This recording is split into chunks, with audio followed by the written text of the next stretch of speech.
So, any regrets?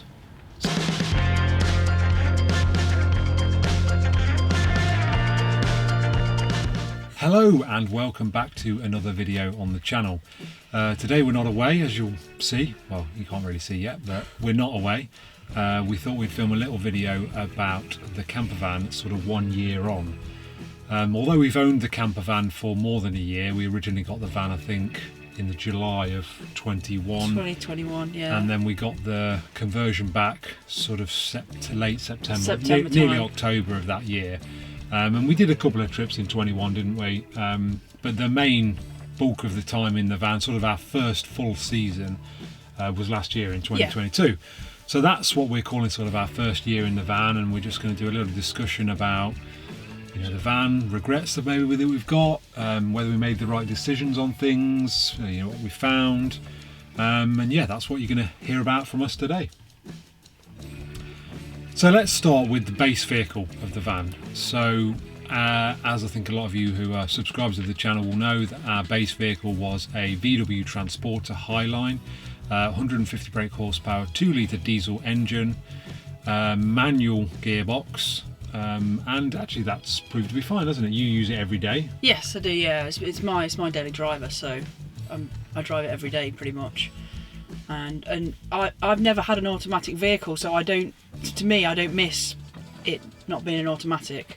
I know some people probably would, but I'm used to a manual, so yeah. More on that later, I think. But as a based vehicle, yeah, actually it's perfect, isn't it? It does what, maybe half. I mean, you 2 or 3 miles to work each and there and far, same back each day. It's ran faultlessly. We have had to top the oil up once. Fairly recently, and it is sort of approaching its 2 years since manufacture actually. But I think as parcel of to meet the emissions, it has a particulate filter that uses some oil to do its cleaning basically. I think it says in the manual that it can use up to 1 litre every 1,000 miles, which I thought was quite staggering. But yeah, so it did need a little oil recently, and we are planning to get it serviced in the next sort of couple of months as it comes towards its 2 years since manufacture. But as a base vehicle, fantastic, isn't it? Yeah, we're happy we went with the base vehicle we did. It's probably worth noting it's a short wheelbase as well, not a long wheelbase. Yes, definitely, yeah.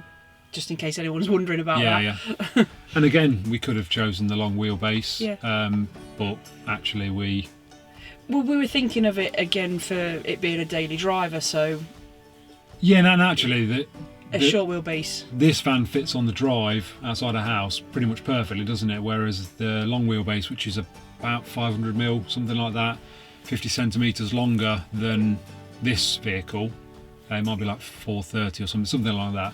It would actually stick over the drive a little bit. Yes, it would, because we have to put this van on at an angle to get it on. But with a long wheelbase, even if you put it on an angle, it would still be it would stick over. So in that sense, it's been a really good choice of vehicle.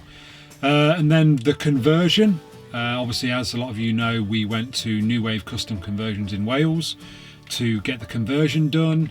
I can't fault the conversion really. I think we've changed one thing from the conversion, which is to add a cutlery tray, which I made for the drawer, because I found that really annoying. But apart from that, very little rattles, squeaks, bumps. The craftsmanship's really good. Yeah, we're really pleased with that. So I think if you had your time again, there's not a lot you would change, is there? It's pretty much been perfect. I think we have said that maybe the upholstery, it's quite a light upholstery. Yes, it is. It is, but it basically would have cost a hell of a lot more if we were to change it, because of the back seat that they put in the conversion is the seat from a California. It comes in this grey leather and Alcantara, which is quite light. But if we wanted to change it, we would have had to have the back seat covered as well as the 2 captain's chairs at the front, so it would have really upped cost quite a lot. So yeah, I do sometimes think, you know, if you can be a bit fast and loose with your cooking, or maybe you're serving up or you're eating and you're going to drop some food, or for that matter, we've got two great big dogs that get messed up. There is a scenario where I think, would it have been better if it was a darker material? But in fairness, we've managed to keep them clean. I just sometimes, you know, I'm being extra cautious because I know we've got lighter material, but then I guess ultimately it makes it seem lighter in here. So yeah, it's true. one of those. It swings and roundabouts. It goes nicely with what we've chosen with the cabinets and everything. But yeah, I mean, I have a seat cover on the driver's seat for when I'm to and from work, because can be quite dusty and dirty, the environment I work in. So I keep it clean like that. But we don't really want to leave the seat covers on when we're like using it camping, because it just seems like, I don't know. It sort of defeats the object Yeah, of having nice upholstery, doesn't it? A little bit. If you've got a seat cover on all the time. But yeah, so that's like about the only thing we do to limit any like mess and stuff, doesn't it? It's relatively easy to clean. The carpet that's obviously lines parts and parts of the van can be a little annoying to clean in terms of to get. Obviously, with two big dogs, getting the dog hair off them can be annoying, so it does take a little bit of time. But actually, we've come up with some good methods with, I think, the mitts that we've referred to in previous videos. That's a great way of getting the dog hair out of it, and obviously just spending time hoovering it like thoroughly is just a way to go about that. Really. The other thing we do is because Sabre sleeps on here, we do tend to keep a throw on this back seat because Sabre sleeps on it. So. Yeah, and then again, it's light material. We try and keep it nice. Basically, it's easy to wash, a blanket or something like covering the seat than it is to have to try and sponge the seat down because it's got dog paw prints over it or whatever. So I just wanted to pause here when we're talking about the conversion, because something that we forgot to mention while we filmed this was we have had several sort of problems with the van that have required the van to go back to the manufacturer. New Wave niggles really more than anything, and I have to say the way in which New Wave went about solving those problems for us, we couldn't complain at all. As soon as we said we've got a problem, they said no problem, bring it back to us, we'll sort it. The first problem we had was there's a stalk light in the pop top that also doubles up as a USB charger. For some reason that stopped working and wouldn't charge phones or any equipment. Checked all the fuses, didn't seem to be anything wrong with it, so contacted New Wave, and it looked like the actual stalk light had failed from the manufacturer. And they asked whether we'd take the van back so they could fix it for us. I said I didn't want to take the van back for something that I felt like I could fit myself, so I asked them to send me a new one. They sent me a new one, I fitted that fixed that problem. It was a quick job really, very easy to do. The second issue we ran into with the van, where the pop top closes, it closes over the cover that goes over the GPS sensor for the van. And what New Wave do is they trim the cover down so that it doesn't rub on the pop top. Now, unfortunately, ours was rubbing on the pop top, which meant it needed to go back, have some more shaved off and replaced. And again, as soon as we told them about the problem, they said, come back, we'll get it sorted straight away. And then lastly, we had a problem with the rear fake window. It has like a coating on the inside of the fake window that means you can't see the metal work on the inside, so the grey metal work in our van. And for some reason, the coating on the inside had started to deteriorate and like come detached, and you could see it in the glass. Not really sure why. That does happen on transporters, or if you have a fake glass, but it tends to be over many years. Not, I think at this point it had been installed like 8 months or something, and it started to fail. New Wave knew exactly what the problem was, said bring it back to them, they'll get it sorted straight away. We took it back, they fixed the problem for us while we went and did some shopping in Cardiff. And actually while we were there, they gave the van a complete once over, a bit of a maintenance run over, just to make sure everything was tip top. So yeah, a few little niggles with the van, and from what you read about not just conversions but buying motorhomes or campervans from all the big manufacturers, you do often get a few little niggles that you might have to take them back. I think there's a statistic on average of how many you would have to take, how many times you would have to take them back. So I wasn't surprised by these little niggles that we had with our van, and as I say, I couldn't fault what New Wave did to solve the problems for us. So yeah, onwards with the video. And then yes, suitability of everything that we've bought. Well, actually, it's been really good, hasn't it? I wondered whether the fact that we were getting a small van, a small conversion, that we might be like, oh, I wish we'd got something bigger. A lot of YouTubers that we see now are A lot of people are wanting crafters or equivalents from other equivalent manufacturers, sprinters, that kind of thing. Yeah, a lot of people are going down that route, but actually, there's something I like about the fact it's like a small, cosy little space, and I don't know. We're used to tenting, though, aren't we? This is we are. like massively luxury compared to a tent. So I don't know. It's a really easy space to heat. It's not. It's really fuel efficient. On trips away we get 36, 37 miles to the gallon. Obviously, it's relatively cheap to insure. Compared to a bigger van would be. So there's lots of things that I think, and obviously it's short in terms of its height, which means you can get under a 2.1 metre height barrier, which is a fairly regular size that you find. So there's loads of things that we sort of think, it works really well for us. And obviously if we are on longer trips and we think, it'd be nice to have a bit more space, then we've got the awning we can take, or we can have the pull-out awning out, and so it's worked really well. And also sleeping upstairs, something that we weren't 100% sure we were going to enjoy, find comfortable. We've got we fun actually with that. love it, don't we? Yeah, and the dogs have plenty of space down here. Yeah, exactly. And sleeping upstairs basically creates the space downstairs for the dogs to sleep, doesn't it? Yeah. The only thing we are sort of struggling with is comfort while sleeping, isn't it? We're still trying to fine tune that, aren't we? I think we're on a journey with that. Yeah. So, but a little bit more on that later on. I think a lot of people have that issue though. So yes. So, any regrets? So I don't think I personally have any regrets over the van or the conversion or any of the materials we chose. No. Or getting it in general, like. Yeah, absolutely. No. Oh, no, not at all. I do sort of wish, should we have got an automatic gearbox? I sort of think, I do quite a bit of the driving when we go away, don't I? I tend to drive more often than not. Yeah, you do. And I do think, it would be so much easier if this had an automatic gearbox. But at the time, we couldn't find a van with an automatic gearbox, and if we could find one, it looked like it was like $5,000 probably more going or around about something. $5,000 to the And price. we were already sort of stretching in terms of how much we wanted to spend on a van, because as these things always do, they grow arms and legs. It starts off at one thing, it ends off at a completely different thing. We were like, I don't know, we wouldn't have been able to stretch to an automatic gearbox, but I think if I had my time again, I'd get one with an automatic gearbox. Yeah, like I said earlier, that doesn't really bother me because I've never driven an automatic. I don't know what it's like, so it really doesn't bother me at all. But like you say, you drive it on longer journeys and stuff, so I can see why you would feel like that.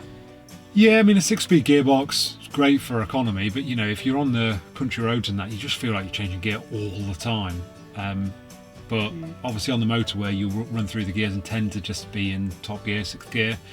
But I just feel like it would have been better. But the adaptive cruise control helps, to be fair. Yeah, absolutely. I mean that's a great addition, which I don't think you could get before this model. I think it was something new to the 6.1. I don't know on that because I think they changed the braking system, which enabled them to put it on this one. But I'm not 100% on that. What else were we? Like I say, there is a scenario where I think maybe we should have got darker fabric, but I'm not saying we regret that. I do sort of regret the automatic gearbox in some respects, but I don't regret the seat choice. Yeah. I think that's one of those where there's sort of pluses and minuses to those decisions on the seats covering. Yes. And what we chose. Now we do have a regret about the upstairs bed, don't we? We do, but it was sort of unavoidable at the same time. So it is sort of a regret, but not, because we couldn't really change it in a sense, could we? Because so I'm talking about the mattress that we got for it. Oh, sorry. Yeah. So the mattress we got for it.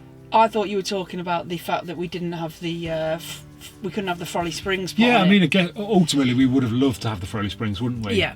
But what they said to us was, if you're thinking of sleeping 2 people upstairs, we advise you to go for this roof, which is a shallower roof, but the construction of the roof, sort of upper bed, is more substantial. It's a lot more, than the thicker roof, which actually means the van's actually a bit smaller, which is great because it means you can get under a 2.1 height barrier. I think with the thicker roof you wouldn't be able to. Yeah.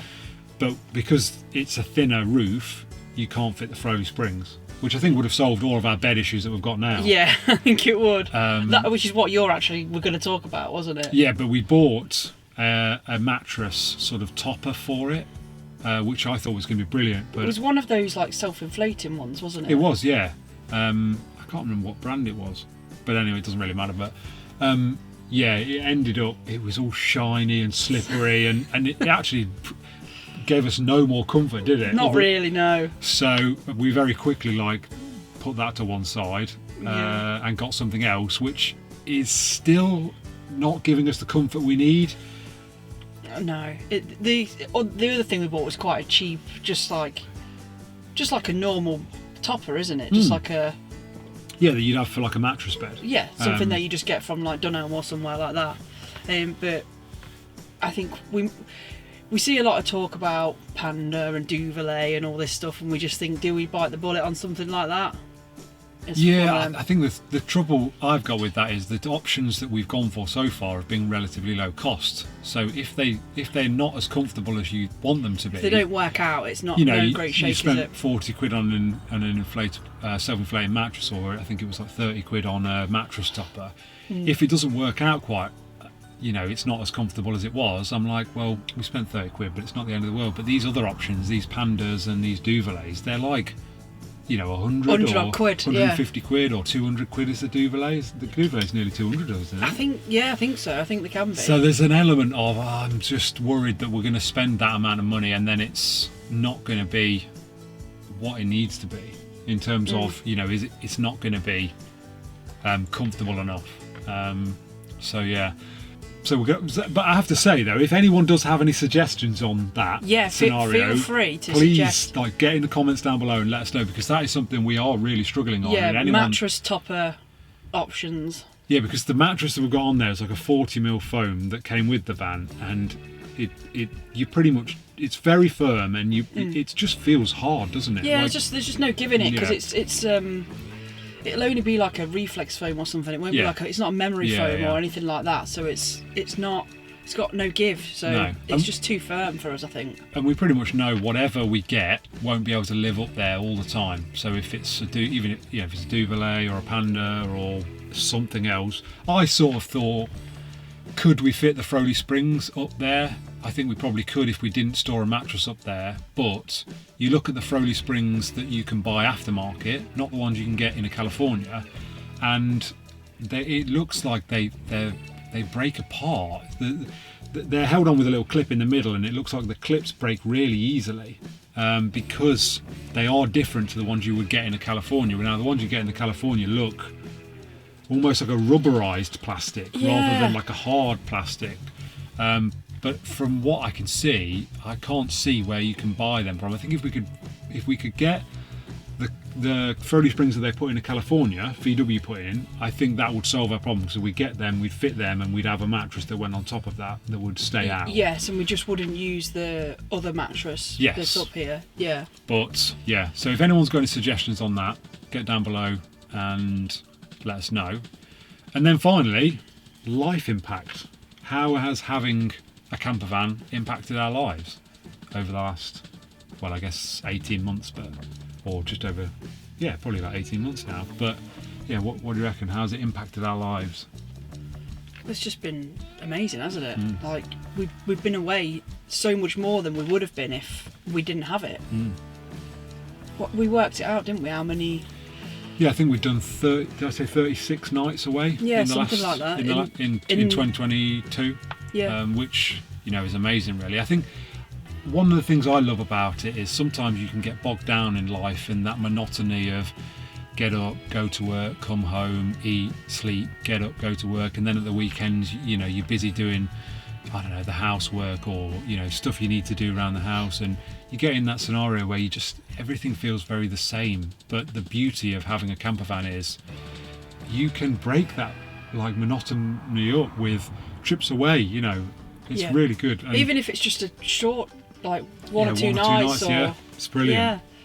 It really has been amazing, and it's good for the dogs as well. They've got to see new places and smell new smells. And they absolutely love it as well, don't they? I think they were a little apprehensive to start off with, weren't they? But then, yeah, I think they thought, "What's this?" Yeah, and then I think after about the second trip, they were like, "Oh yeah, I like this." So that's been really good. And we've both said, in terms of our mental health, in terms of how it sort of balances your life, it's brilliant, isn't it? It really keeps it on track, or it seems to keep it on track, because there's always something to look forward to.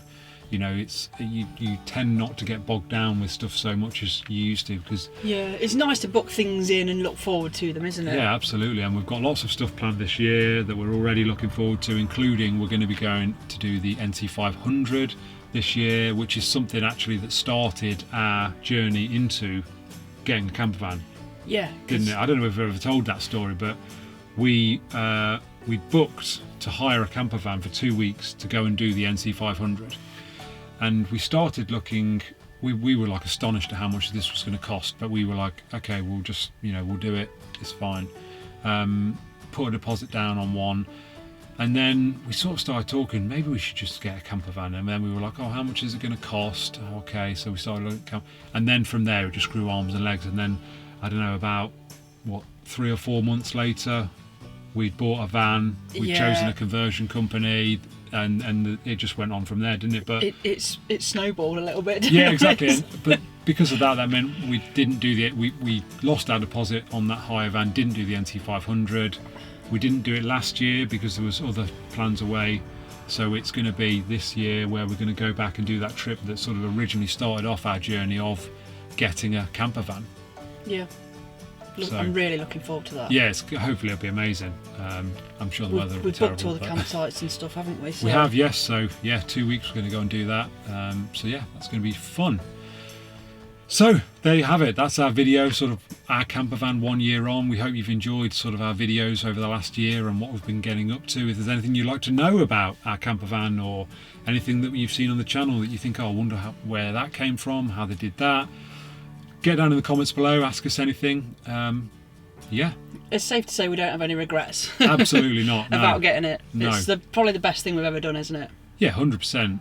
We often think, don't we, because obviously that in the UK right now there is a cost of living crisis, and we think you sort of look at all the things that if it gets really out of hand, what would you get rid of?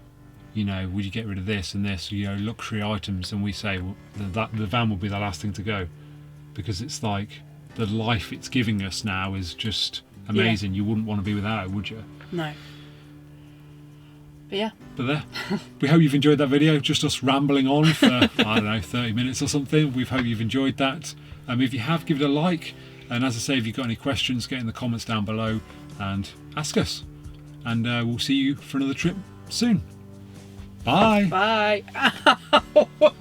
You hit my hand when I went to wave.